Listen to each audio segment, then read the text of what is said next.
Hello students, welcome to AIMS India online classes. This is a chemistry session. Here we are discussing about the chapter metallurgy. In this session, we are going to see the introduction part from the chapter. That means what is metallurgy, how metals are extracted from their ores, what are the different techniques used for this metallurgical processes. These we are going to see in this session. Okay, let us see that. In the earlier classes, like 8th class, we have studied about certain properties of the metals like malleability, ductility, sonority, etc. Isn't it? Yes. There, in the chapter metals and non-metals or materials, we have studied the properties of metals like ductility. What is meant by ductility? The property by which metals can be drawn into thin wires is called ductile property. Almost all the metals can be drawn into thin wires. So this property of metals is called ductility. In the same way, malleability. Malleability means the property by which metals can be beaten into thin sheets is called malleability. Or here, almost all metals are malleable, means they can be beaten into thin sheets. And one more property is sonority, means metals they produce sound by hitting with an object. This property of metals is called sonority.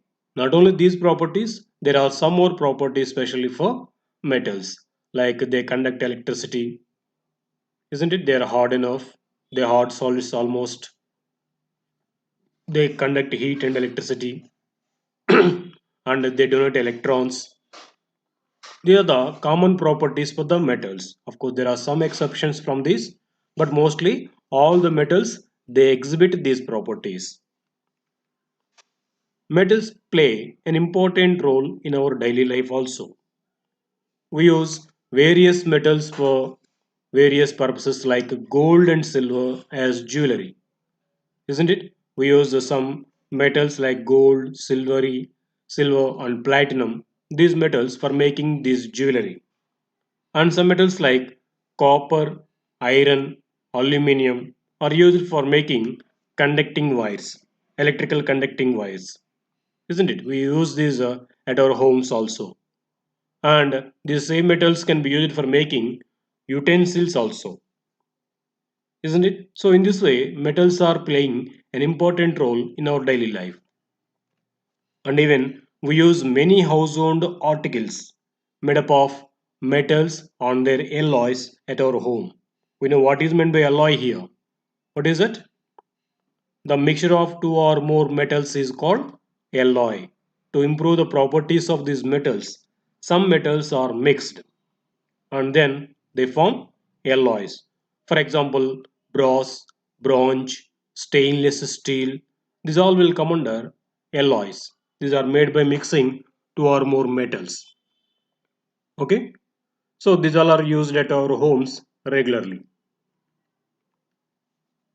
So in this chapter, we are going to discuss about various concepts related to metallurgy and the process by which we are able to obtain the pure metal from the ores which we use at our daily life.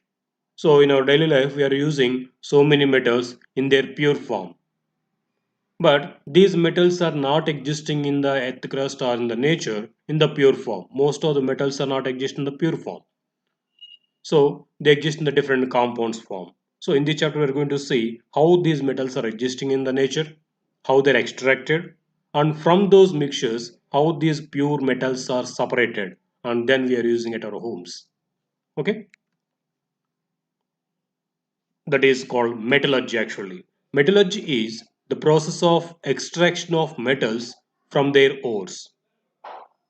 Human history in terms of materials had the Bronze Age and the Iron Age pertaining to the metals they started to use, the bronze and iron, isn't it? We call Bronze Age and Iron Age. So these are pertained to the metals they started to use like bronze and iron these all. Now we have more than 70% metals among the elements available. We know till now our scientists they have discovered 118 elements so far. Out of these 118, more than 75% of elements are metals. Okay, so these all are metals are existing in the nature, how they are extracted from their minerals and ores, how they are purified, and how they are made into pure form. These all processes together considered as metallurgy. Metallurgy is a process of extraction of metals from their ores. Okay, how these metals are existing, occurring in the nature. The earth crust is a major source of metals. So most of the metals are existing from the earth crust. Okay, and even seawater also contains some soluble salts such as sodium chloride and magnesium chloride. But most of the metals are existing from the earth crust to us in different forms. And even salt water also, that seawater also contains some metals in the forms of salts. Like if you take sodium, sodium is existing in the sodium chloride in the seawater in the large quantity, isn't it? Not only sodium chloride, some other metallic salts also like magnesium and aluminum chlorides. These are also available from the seawater. Some metals like gold, silver, and copper are available in the nature in free state as they are least reactive metals. We know these gold, silver, platinum, copper, these metals are least reactive. They won't combine with other chemicals easily. That is why these metals are available in the nature in their free state. But other metals mostly are found in the nature in the compound form or combined form due to their more reactivity. Except these metals, what we are told now, like gold, silver, platinum, copper. Remaining metals are somewhat reactive. Reactive means they will be always in the combined form. So these remaining metals are available in the earth crust in the form of their compounds or combined form. The elements or compounds of the metals which occur in the nature in the earth crust are called minerals. Okay, as we told, most of the metals are reactive and hence they exist in the form of their compounds. So these compounds of those metals exist in the nature or earth crust are called minerals. At some places, minerals contain a very high percentage of a particular metal and the metal can be profitably extracted from it. Okay, so these minerals from which the metals are extracted without economical loss are called ores. So what we said here, two terms we have used. One it is minerals and the ores. The compounds of the metals which are existing from the nature in the earth crust are called minerals. But out of these all minerals, only few minerals can give a particular metal profitably and economically also without much loss. Those minerals from which metals can be extracted easily profitably are called ores. So from this we can say all minerals are not ores, but all ores are minerals. Because what we said here, minerals means the metal compounds or the metallic substances which are existing in the nature in the earth crust are called minerals. But from all the minerals, we cannot get the metal, particular metal, in the easy way. Only from few minerals that metal can be profitably extracted without much expense. Such minerals are called ores. Now we can say here all minerals are not ores, but all ores are minerals.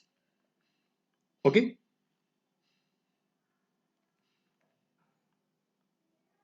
Aluminium. For example, if you take aluminium, it is the most common metal in the earth crust. Most existing, largely existing metal in the earth crust is aluminium. It is occurring in the most of the minerals. However, it is not economically feasible to extract it from most of these minerals. So even though it is existing in the different forms in the crust, from these all, it is not possible to extract aluminium economically. Instead, The usual ore from which it is profitably extracted is bauxite. So bauxite is one of the minerals of aluminium, and from this bauxite aluminium can be extracted economically and comfortably. So which counts from 50 to 70% of the aluminium oxide. So this bauxite contains around 50 to 70% of aluminum oxide. So from this bauxite, aluminum can be extracted profitably and economically. That's why this mineral of aluminum bauxite can be called as ore of aluminum. Okay, these are the different minerals of aluminum. But out of these all, the mineral from which aluminum can be comfortably extracted is bauxite. This bauxite contains around 50 to 70% of aluminum oxide from which aluminum can be comfortably extracted. So here these are all called minerals of aluminum because these all contains the compounds of aluminum in them in different percentages. But from this all, aluminum cannot be extracted easily. Only from bauxite it can be easily extracted without any expense, much expense. So this is the ore of aluminum. These are the minerals of aluminum. So we can say here all the minerals are not ores. Only few of these minerals are considered as ores from which that metal can be extracted without much expense. So here the ore of aluminum is bauxite. Okay. So here if you see this tabular column, the different ores of mineral metals are shown here. If you see one of the metals, sodium, we know sodium is existing in the different compounds form because sodium metal is highly reactive metal. As it is being highly reactive metal, it won't exist in the free state in the nature. It always exists in the combined form in the different compounds. The mostly existing compound of sodium is a sodium chloride or rock salt. It is available from the seawater in the large quantities, isn't it? Seawater contains large amounts of the sodium chloride. So from that only sodium chloride is extracted. So that sodium chloride is considered as the ore of this metal sodium, generally available in the form of rock salt from the seawater. Its chemical name is sodium chloride. Its formula we can say as NaCl as we know, isn't it? Another metal if you take calcium, it is also one of the reactive metals and hence it is also available in the different minerals in the combined state. But most profitable mineral from which this calcium can be extracted with ease is limestone. Its chemical name is calcium carbonate and its formula is CaCO3. So you can observe here different metals and their ores, their chemical name and with their formula. If you observe here, most of the metals ores are in the form of their oxides or sulfides. Did you observe that? Few are there in the carbonate state and the sodium is in the chloride state. But most of the metals mentioned here are in the form of their sulfides or oxides, isn't it? So these all we can say as ores of metals. Ores means the minerals from which that metal can be extracted comfortably and with less expense. Okay. So we have noticed that the ores of many metals are oxides and sulfides, isn't it? So this is why the oxygen sulfur group, that is 16th group or 60A group in the modern periodic table, which includes oxygen, sulfur, selenium, tellurium and polonium. These 60A group or 16th group elements are called chalcogen family because here the Greek word chalcogen represents ore former or ore producers. Chalco means ore and genus means producer. Chalcogens means ore producers or ore farmers, because most of the metals their ores are exist in the form of either oxides or sulfides. Because of this reason, these 60A group elements in the periodic table are called ore formers or chalcogen family. Okay, the metals like potassium, sodium, calcium, magnesium, aluminum are so reactive that they are never found in the nature in the free state, as these metals are highly reactive metals. They won't available in the earth crust in their free state. They'll be always available in their combined state. For example, if you take sodium, just now you have seen sodium won't be available in the nature in the free sodium form. Always it will be available in the combined state, just like sodium chloride and so on. In the similar way, these remaining metals also, as they're highly reactive metals, they won't be available in the free state in the nature. They are always available in the combined state in their compound form only. And some metals are there like zinc, iron, lead, etc. These metals are said to be moderately reactive, not much highly reactive, not least reactive. These are called moderately reactive metals. They are found in the earth crust mainly as oxides, sulfides, and carbonates. Okay. Next, one more category of metals are there. The metals like gold, platinum, silver are least reactive metals, and they are found even in the free state in the nature. So in this way, metals can be categorized into three types based upon the reactivity: highly reactive metals, moderately reactive metals, and the least reactive metals. Out of these three types, highly reactive metals never found in the nature in the free form. They are always available in the combined state in their compounds. Moderately reactive metals also they found in the earth crust mainly in the form of either in the form of sulfide form or oxide form. For example, if we take zinc, it is available mostly in the sulfide form, zinc sulfide or zinc oxide. If we take iron, iron also available from the earth crust in the form of iron sulfide. And one more category, least reactive metals. Metals like gold, platinum, silver, these metals are least reactive metals. So as they are being least reactive, they may available in the earth crust even in the free form also. Okay. Based on the reactivity, we can arrange the metals in the decreasing order of their reactivity, which is called reactivity series of metals. It can be shown like this. This is called reactivity series of metals, in which metals are arranged in the decreasing order of their reactivity. If you see these metals like potassium, sodium, calcium, magnesium and aluminum, these metals can be said as highly reactive metals. So this is highly reactive metals. If you see these metals like zinc, iron, lead, copper, these are said to be moderately reactive metals. And some more metals like gold, silver, platinum, mercury, these all will come under least reactive metals. So they never found in the free state, these metals, and these metals are moderately reactive. These also mostly in the combined form, they are available from the earth crust, and these metals might be found even in the free state also from the nature. Okay. Now, how these metals are extracted from their ores? As we say, extraction of metals from the ores.